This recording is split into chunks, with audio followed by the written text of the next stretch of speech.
Welcome to the Clique podcast. I'm Dani, a mindset and manifestation expert and founder of the Clique, a company that helps women overcome their fears and limiting beliefs to create a life and business that they love. Within this podcast, I will help you get clear on what you want, identify the blocks that are holding you back, transform your mindset and raise your vibration so that you can co-create magic with the universe. If you are looking to design a life that truly sets your soul on fire and manifest more success and abundance, then you are in the right place.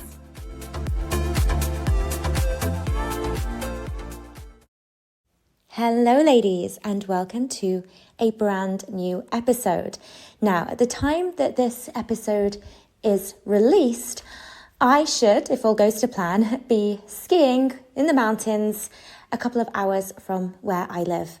I'm very fortunate in the fact that where me and my family have moved to in the south of Spain, I could be skiing in the mountains in the morning, and by the afternoon I could be down by the beach on a sunbed with my bikini on, enjoying a cocktail in the sunshine. So yeah, it's kind of moments like this, realizing that we can just jump in the car. It's really sunny now, but I could jump in the car and in a couple of hours I could be in the mountains. And yeah, I think just moments like this, it's again that realization of what I've been able to build, what my business has allowed me to create in terms of a lifestyle. And yeah, I just feel really thankful. So I hope if anybody is listening to this, my purpose here is really just to inspire you, if you're not doing it yet, to really start living life by design rather than by default. Because if you can see it in your mind, it is absolutely possible for you. This life that I've created, you know, living here in this beautiful home, living in a place where it's sunny, where I can be in the mountains, where I get lots of time outdoors and in nature with my kids.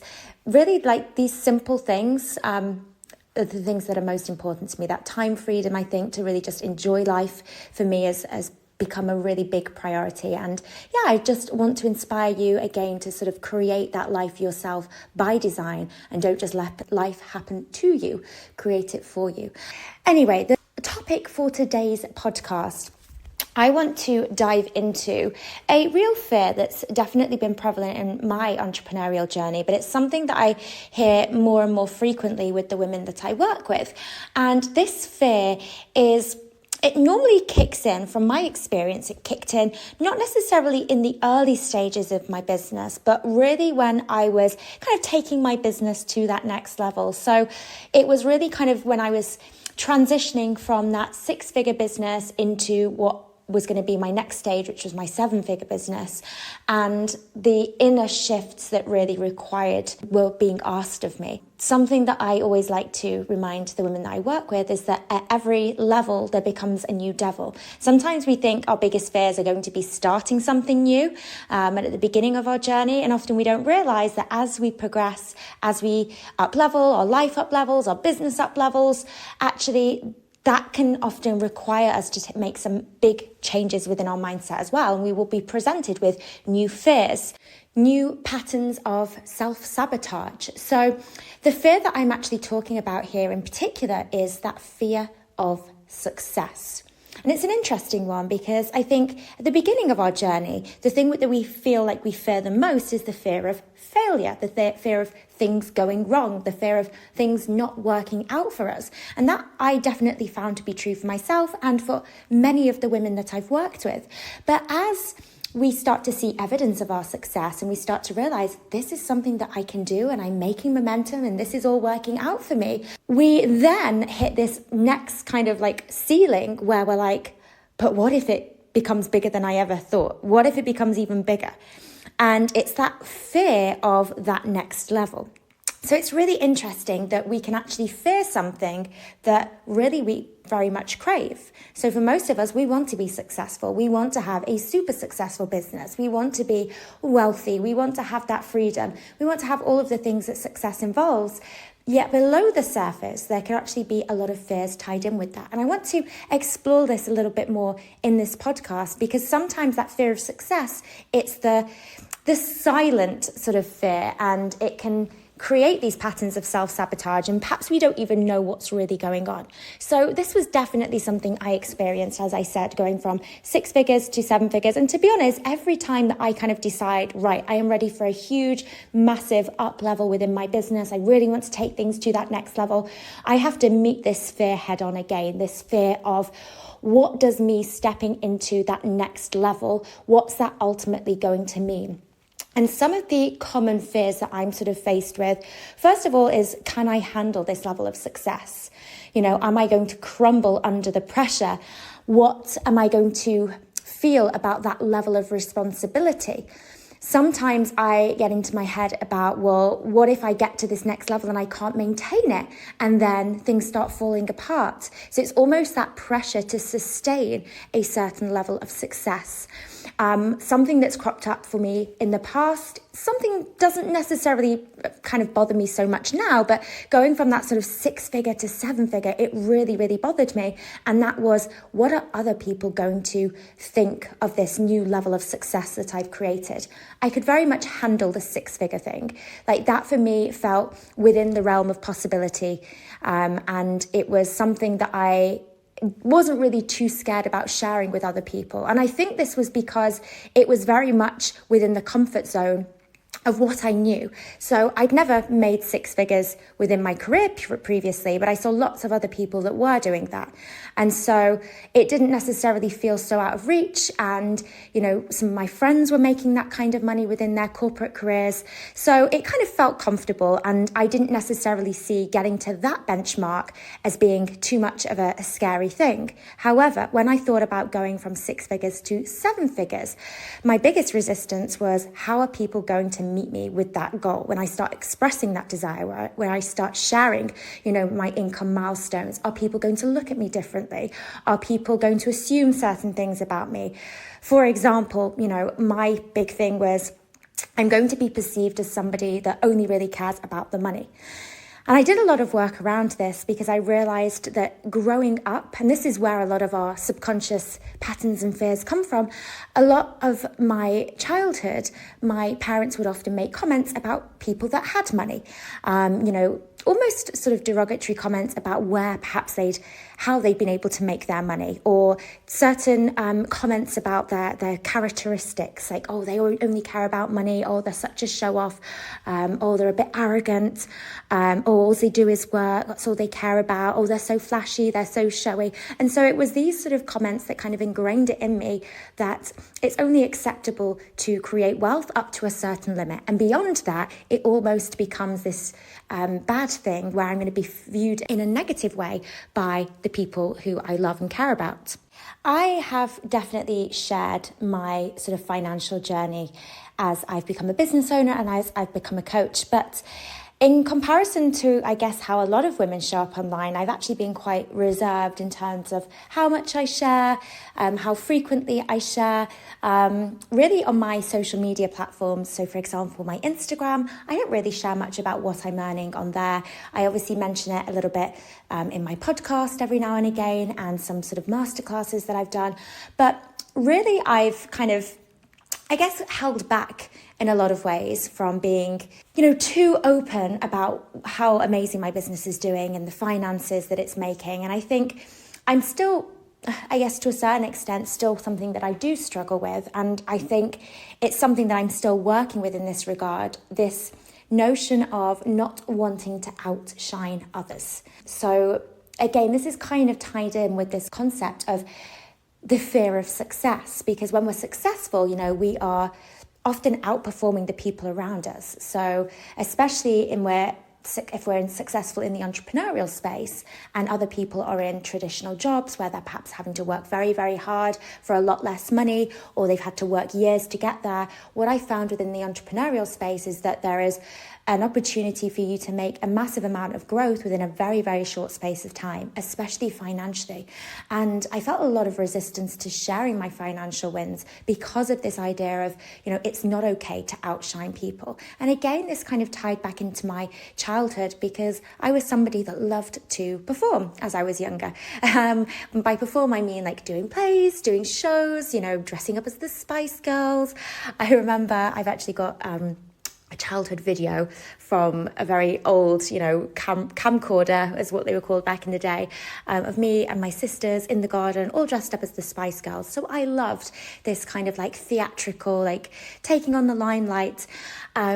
However, there was definitely instances that I remember very, very clearly where I was told, don't be a show-off, or be quiet, stop being too much, stop being too dramatic. And then over the years, I gradually found myself becoming much more shy. I found that I didn't have the same kind of confidence I did when I was, a 7-year-old, and I didn't care if I was dressed up like Emma Bunton doing a Spice Girls routine. Over the years, what had become ingrained in me was that it's not okay to outshine or outperform others. You've got to kind of keep yourself a little bit small. And then when this kind of translates into me starting a business, it was, again, this fear of success. Like, it's not safe for me to be super successful because I shouldn't be, outperforming others. It's not polite to show off and, basically just don't stand out. Tied in with the fear of what others will think, thinking of you in a derogatory way, is that fear of social isolation. So we are tribal in nature. We're hardwired to want to be accepted by our tribe. And if we are seen as going above our station, it can often come with that fear of, will I be rejected? People won't understand me anymore. This fear of perhaps outgrowing friends or family or, the social circle that we have around us. It can create this real subconscious resistance to success. So again, this fear is often rooted in this desire for acceptance, this desire of, wanting to be validated and loved by others. And if our desire for acceptance is stronger than our desire to succeed, if we care more about the validation of others than we do about the success that we want for our life, then we will ultimately find ourselves self-sabotaging when it comes to getting to that next level of success, because the subconscious will keep pulling us back to the same patterns, what is familiar, keep us within that comfort zone so that we remain at the same level as the people around us. Something else that was a real kind of fear for me as well, tied in with this fear of success and where it kind of was rooted in, was the fear of having it all, but then losing it all. So the fear around, can I actually maintain the success that I've been able to create? And when I really started to pick this apart, this was really down to my own limiting beliefs about my ability to be consistent. So when I started to unpack this and I started to think about, the milestones I wanted to reach, in my mind, I didn't have any kind of disbelief about being able to get there. I knew, so specifically here, I'm talking about getting from my 6 figures to my 7 figures and also from 7 figures into sort of 7-figure months. My belief system was always like, I can absolutely do this. I never sort of would wobble on that. I think I'd seen so much evidence from going from 0 to 6 figures and how quickly that was able to happen. I had very much a lot of faith in my abilities to kind of get laser focused on a goal and be able to make that happen. But what I was really sort of struggling with was my ability to hit that goal and to be able to maintain it. And I think what this really tied in with was, again, this ability for me to really be consistent, to stick with something and to do it consistently and to consistently get results and not fall off the bandwagon with things.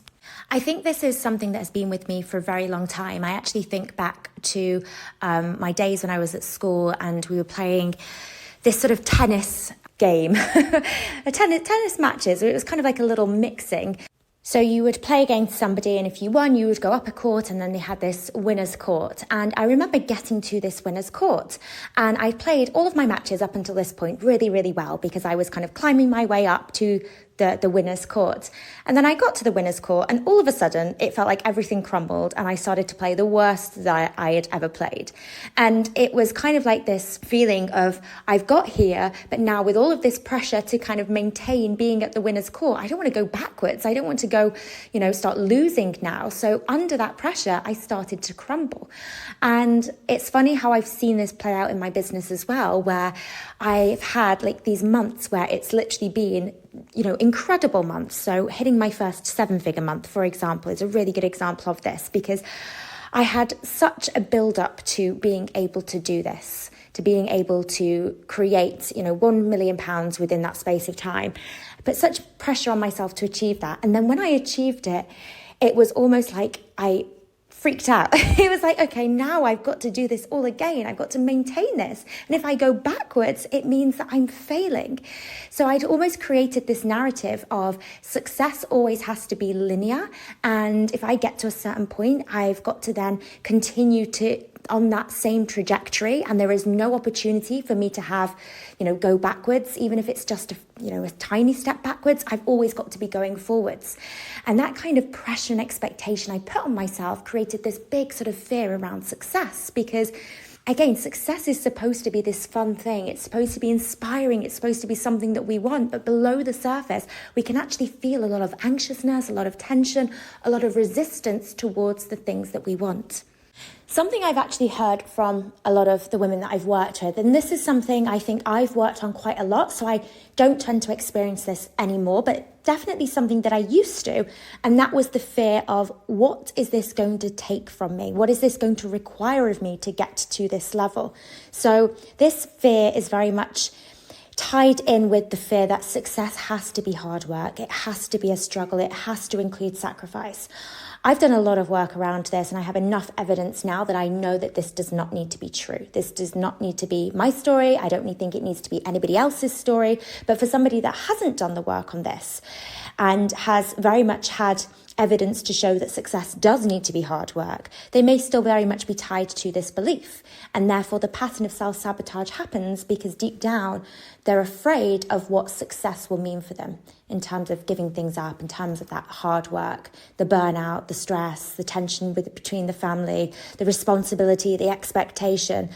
And so I've seen this happen a lot with women where they've been able to reach a certain level of success and it's taken everything from them. So they've been able to get to where they want to be, but it's required hard work, hustle, dedication, long hours. And it almost feels like they've got to a point where there's nothing left to give. And something I like to remind women that are at this stage is that, yes, you may have evidence to show that hard work has got you to where you want to be. But that hard work attitude, that doing mentality has a limit, because there's only so much of us we can give. There's only so many hours that we can be doing the work. And so we then start thinking, well, is this my limit? And then something I invite the women I work with to do is to just look around and say, well, look, it's not your limit, because look at other people out there within the same industry as you that are making much more money, that are creating much more success. They've been able to do it. So this isn't your ceiling, but we just need to reevaluate how we're approaching getting to where you want to be. So at the moment, it's very much been about doing the doing, whereas let's start now focusing on who you are being. So it's not about disconnecting entirely from the action. It's not about, not doing anything, but it's about making the who you are being and getting into alignment more of a priority. Because then what you will find is actually what you need to do. If you're working from a place of joy, fulfillment and alignment, what you need to do is a lot less. So this has probably been one of the most radical, profound moments in my life when I kind of finally realized this. It's like, okay. If I focus on alignment first, if I think of my success cup, let's say the most successful is when that cup is full to the top. 75% to, I'd say 85% is probably going to be all to do with alignment. Okay, so if I can focus on filling my cup of alignment up first, and by alignment I mean getting myself into a place where I feel good, where I'm feeling joy, where I'm not operating from a place of stress or panic, where I'm just going with the flow, where I'm trusting my intuition. If I fill that part of my cup up first, get myself into alignment and then take action from that place, a lot of the time the work that I need to do is very, very little. So I can show up and create massive results, but it's not necessarily commanding all of my time. And that is a much more scalable way to approaching success versus I'm going to do all of the things that I could possibly do to get to where I want to be, because that's always going to have a limit. It's going to have a limit in terms of your time, in terms of your energy. So it's about focusing on that alignment first. And this for me, as I said, was an absolute sort of revolutionary groundbreaker when this just finally clicked for me. But for women that do have this fear of success, this is going to be one of the things that they will need to address is, what do I feel like it's really going to command of me? And start shifting your beliefs about success needs to be hard work, success needs to be sacrifice, getting rid of that very much masculine version of success. Also, coming back to what I was saying earlier about this pressure and expectation I put on myself to, if I was going to be successful and to get us to a certain milestone, I had to maintain it and there was no going backwards. That's a very masculine, linear approach to success. Something that I felt much more comforting for me was to recognize that success isn't linear. When I'm in my feminine, I allow for ebbs and flows. And actually going backwards is sometimes a necessary thing in order to propel me forwards in a much, much bigger way. Sometimes slowing down is actually required for me to speed up going forwards. And this idea that the speed at which I'm going doesn't necessarily dictate the success I am ultimately going to create. It's that trusting in the timing of my life, trusting that things are always unfolding at the pace that they are meant to, rather than this pressure to force things to happen by a deadline, for this pressure to always move at a certain pace. So for me, this was very much a reflection of how I changed my approach to my business goals. So I still have goals and things that I set for myself in terms of income milestones, but I don't at all put that pressure on myself for things to be linear. So I know that I could have a month which is a 7-figure month, and that can be incredible, but I can also know that the next month might be 70% of that, it might be 50% of that, but that's okay, because I trust that things don't need to be linear to be incredible, and I will ultimately get to where I'm wanting to go. I am trusting in the ebbs and flows of life and really releasing this pressure to kind of always be right. What's next? What's the next goal? We've got to constantly be moving forwards, because sometimes we will find ourselves in a season of slowing down. We will find ourselves in a season where we're feeling called to do less, to release less, to produce less, rather than this constantly need to do more and more and more each time. And ultimately, this doesn't distract from our big goal, our big vision. And I think this is where connecting to that bigger vision for me is a really useful reminder of this is where I'm ultimately going. And it's okay if not every month it's going to follow the same trajectory, because I know from my experience, things can sometimes feel as if they're very slow, not really moving at all, and I'm just having fun and going with the flow and getting myself into alignment. And then all of a sudden, boom, it can feel like everything just happens in the blink of an eye and the manifestations all just come at once. So I know this, and I remind myself of this, that this idea that success doesn't always look linear. It's going to be these ebbs and flows. And when we relax into that journey and just enjoy the journey as much as possible, that's going to be the thing that will ultimately get us to where we want to be. Now, another thing worth mentioning here is to be mindful of the benchmarks that you're setting yourself when it comes to stepping into your next level of success, and that you're not sending your nervous system into overdrive. So I have spoke about this on the podcast before, this idea of creating incremental upgrades in our life. And this can be applied to our success as well. So when we set the benchmark so high for what we want to do, and we're like, this is where I want to be next, like this is my next major milestone, and it feels so out of reach, it's almost like our nervous system freaks out and says, this is too much. And that's when our fears can speak the loudest. So that fear of success is going to kick in if we are setting that benchmark too far away from where we are now. And now I am all for creating audacious, wildly crazy goals and, dreaming big. I don't want anyone ever to think, that they have to settle for something that's realistic, because let's face it, realistic isn't exciting, but it's about finding that sweet spot. So for me, that sweet spot is that tipping point between, okay, I can absolutely do this, and oh my goodness, that just feels wild, that feels crazy, but let's give it a go. So it's finding that sweet spot. What you don't want to do is set a goal that is feels so far out of your reach right now that your nervous system says this isn't possible. So again, I've spoken about this in the podcast before, and I referred to when I was starting to drive over here in Spain. I'm not a great driver anyway, but I was driving on the other side of the road. We rented a car when we first moved here, so it was a manual, so I was having to drive with a manual on the other side of the road, and rather than just doing a short trip to start off with, I decided to drive drive all the way across the other side of town. I ended up going around the roundabout the wrong way. It was a whole disaster. And my nervous system just completely freaked out and my anxiety levels were through the roof. And it was just a reminder that I just tried to go from 0 to 100, and it would have been much, much gentler on my nervous system if I'd have done things incrementally. So again, like, incremental, sometimes we think, oh, well, things need to be then slow. Like if I'm going, at an incremental pace, things need to be slow. But I actually think of it as this snowball effect where the better it gets, the better it gets. So maybe at the beginning, it's taking those smaller steps or setting those smaller benchmarks towards your goals, towards your dreams. But over time, those steps you take become bigger and bigger. And then all of a sudden, they feel like they become giant leaps. So as my business has grown, the leaps in income between, my income milestones have dramatically increased as well. So in the beginning days, I was like happy if my income went up, £500 the next month. That was something that I was satisfied with. But as my business has increased, those milestones have increased as well. But increasing those milestones, but equally surrendering to them as well, knowing that some months it's okay to go backwards. It's okay to kind of go sideways. It's okay to go slower. And my ultimate goal is still there and available for me, trusting that timing of my life. So I'd be really interested to know, ladies, do you resonate with this at all? Do you have a fear of success? Has this showed up for you in your mindset work? Is it something that you've perhaps already overcome?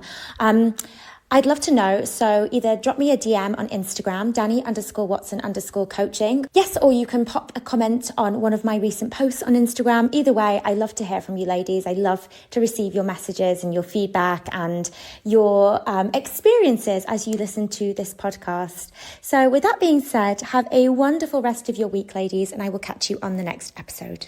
If you're wanting to build your own successful online coaching business, make sure to check out Freedom, Abundance and Impact, our free 10-day business and mindset course for coaches and aspiring coaches. To access, simply head to wearetheclique.com and click free course in the menu.